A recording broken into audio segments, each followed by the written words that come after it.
All right, here we are in just north of Greeneville, Tennessee, at Greystone 1/5 scale raceway. As you can see, it is raining. You could probably hear it too. It's supposed to be a race tonight, but you know, this rain, I just don't know.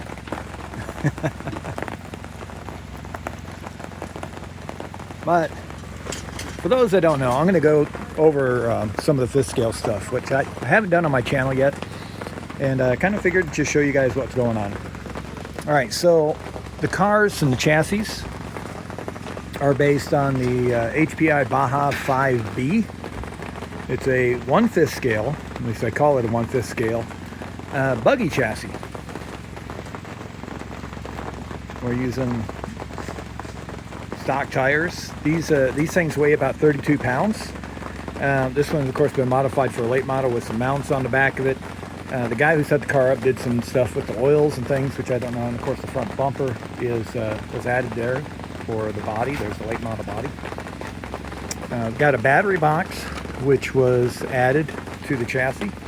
Other than that, this thing is pretty much stock. It comes with a 29cc gasoline engine. As in the stock classes, you can't do anything to the engine at all. In fact, you got to run a certain plug. You absolutely can't do anything.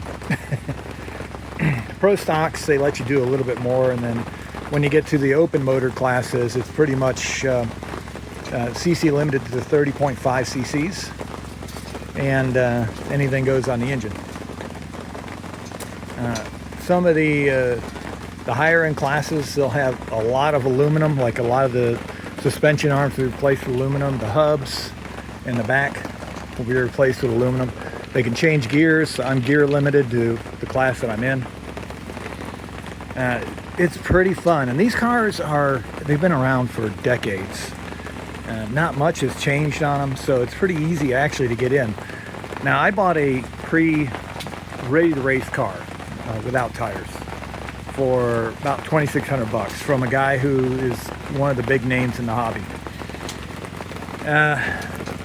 But the cars, you can normally pick them up for anywhere from, I think it's $700 to $1,000, depending if you get the HPI or get the Rovan, which is the same, different manufacturer, same car.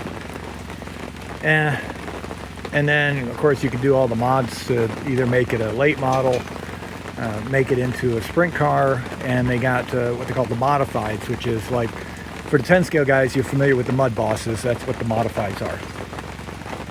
Bodies usually run about a couple $100.